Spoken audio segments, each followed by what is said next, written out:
dalam keadaan nak berperang sekarang ni. Kita nak berperang sekarang ni. Sepatutnya macam jiran kita Indonesia The Malays aren't going to buy your stuff. They don't have any money. Jadi ahli parlimen lama, tua bangka, tapi akhlak tak ada, adab tak ada. Saya nak minta dia tarik balik. Halo sahabat, DPR Malaysia naik pitam dan siap perang gara-gara lihat Indonesia. Yuk kita lihat videonya. Kita semua sedar bahawa isu tarif Amerika Syarikat ini bukan isu kecil. Dan kita semua dah jangka inilah isu yang akan berlaku sejak daripada kempen Presiden Amerika lagi. Yang mana calon yang menang pada hari ini telah menyebut tentang isu tarif ini dalam kempennya. Sebab itu saya pelik bila Perdana Menteri kata tadi ia perkembangan yang tidak dijangka. Seluruh dunia dah jangka. Seluruh dunia sudah menjangka. Tiba-tiba kita kata tidak dijangka. Tak apalah. Tetapi apa yang kita nak sebut bahawa ini sebenarnya sepatutnya sudah kita jangka dan kita sudah bersedia daripada awal. Dan ia menjejaskan jutaan ringgit hasil ekspor negara kita. Dan dalam saat getir seperti ini pun kerajaan hanya menghantar pegawai junior ataupun dengan maaf menteri yang agak junior untuk berunding dengan Washington. Sepatutnya macam jiran kita Indonesia menghantar menteri penyelaras ekonomi mereka, staf menteri keuangan. Vietnam hantar timbalan Perdana Menteri mereka untuk berunding dengan Amerika. Kita hantar dengan maaflah timbalan ketua setiausaha yang agak junior dalam perkhidmatan. Jadi tak nampak mana seriusnya kita. Sepatutnya kita hantar menteri keuangan lah kalau boleh, ataupun terima kasih, menteri ekonomi bercuti di rumah kota, tak tahu ke? Menteri ekonomi bercuti. Jadi sebulan pula cuti. Selamat datang Menteri MITI. Maaf yang tadi saya petik sikit. Saya nak rekod Menteri MITI masuk balik.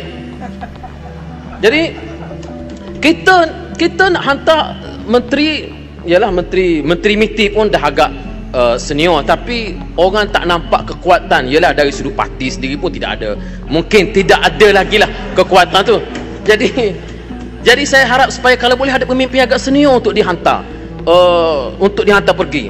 Kalau menteri ekonomi pun kita panggil dia balik sebab tak munasabah luluskan cuti. Kita dalam keadaan nak berperang sekarang ni. Kita nak berperang sekarang ni, perang ekonomi. Tiba-tiba perang ekonomi kita memberikan cuti sebulan kepada seorang menteri yang memegang portfolio yang agak penting. Ini saya rasa satu perkembangan yang agak luar biasa yang berlaku di dalam negara kita pada hari ini. Patutnya dia bersama. Sebab yang Berhormat adalah seorang senator yang akan habis perkhidmatan habis tahun ini. Jadi siapa nak sambung? Yang Berhormat mungkin jadi duta lepas ni, tapi duta tak sama dengan perundingan.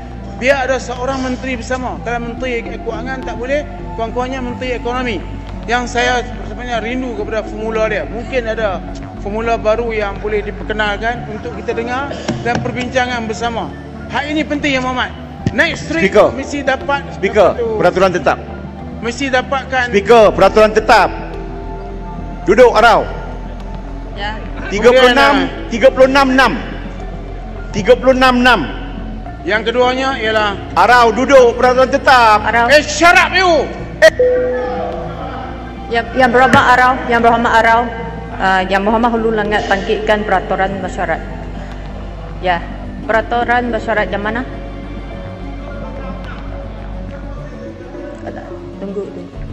Ya. Seseorang ahli tidak boleh mengeluarkan sakaan jahat ke atas sesiapa ahli lain. Dia sebut kandang. Dia tuju hulu langat. Kandang ni untuk binatang. Kandang ni untuk babi. Sebab itu di air kuning tak ada isu terpaksa minta tolong dengan babi. Babi pun dah tak nak tolong dah Perikatan Nasional ni. Masalahnya orang cari pengundi, bukan cari babi, bukan cari tai. Ini jadi masalah. Jadi ahli parlimen lama, tua bangka, tapi akhlak tak ada, adab tak ada. Samakan orang dengan binatang. Ni, saya nak minta dia tarik balik. Speaker, saya nak minta dia tarik balik. Ni, tak ada adab. Kurang ajar. Yang Berhormat Hulu Langat. Kurang ajar. Bodoh.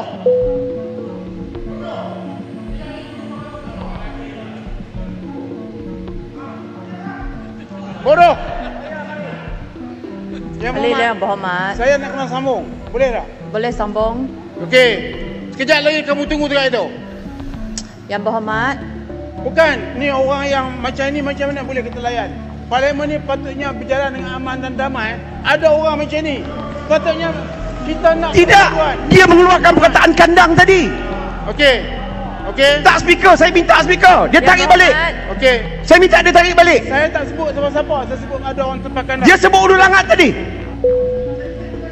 Kita akan cek Hansat dulu. Saya pun tak perasan. Oke sahabat, DPR Malaysia dibuat panas dingin saat membahas dampak tarif tinggi dari Amerika. Suasana rapat berubah jadi ajang saling serang antar anggota dewan di Malaysia ini. Ketegangan ini memuncak, argumen saling tumpang tindih, dan beberapa wakil rakyat ini bahkan mulai membanding-bandingkan Malaysia dengan Indonesia yang dinilai lebih sigap, berani, dan tak gentar menghadapi tekanan global. Dan ada pula yang melirik iri ke populasi besar Indonesia dan Vietnam. Kedua kekuatan ekonomi yang semakin diperhitungkan. Sementara itu Indonesia tampil percaya diri. Alih-alih panik, Indonesia justru lebih menatap pasar yang lebih baru. Kita nak satu perpaduan negara yang lebih hebat. Menghadapi Amerika bukan satu perkara yang senang. Kita tahu bahawa walaupun kita pengurusi ASEAN, tapi Amerika telah berunding satu-satu. Dengan Indonesia 290 juta pasaran, dengan Vietnam 120 juta pasaran, kita 35 juta pasaran yang kecil, dan mereka tidak mau berunding sebagai negara ASEAN. Kita tidak akan pernah berlutut, kita tidak akan pernah mengemis, kita tidak akan pernah minta-minta. Kita sekarang punya kemampuan. Kita akan menggerakkan ekonomi dengan kekuatan kita sendiri. Kita tidak akan memaki-maki negara lain. Kita dihantam tarif berapapun, kita akan berunding, akan negosiasi. Kita hormati, tapi kita percaya kepada kekuatan kita sendiri, saudara sekalian. Kalaupun mereka tidak membuka pasar mereka kepada kita, kita akan survive. Kita akan tambah kuat. Kita akan berdiri di atas kaki kita sendiri. Kita tidak akan pernah menyerah. Kita tidak akan pernah berlutut. Kita tidak akan pernah mengemis. Kita tidak akan pernah minta-minta kasihan orang lain. Tidak perlu dikasihani. Bangsa Indonesia tidak perlu dikasihani. Kita akan swasembada pangan. Kita akan menjadi lumbung pangan dunia. Dan kita akan punya kekuatan di segala bidang. Bersama saudara-saudara, saya tambah yakin dengan perhitungan bahwa kita sudah sangat cukup produksi kita. Ada beberapa negara yang sudah mendekati kita. Saya dapat laporan dari Menteri Pertanian, Menko Pangan. Beberapa negara minta agar kita kirim beras ke mereka. Saya izinkan dan saya perintahkan kirim beras ke mereka, dan kalau perlu atas dasar kemanusiaan.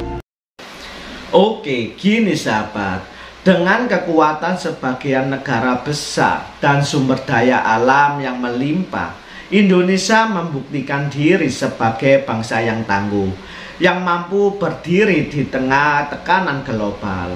Dan Malaysia mulai membanding-bandingkan negaranya dengan Indonesia, karena Indonesia lebih berani menghadapi tekanan global yang kian memanas ini.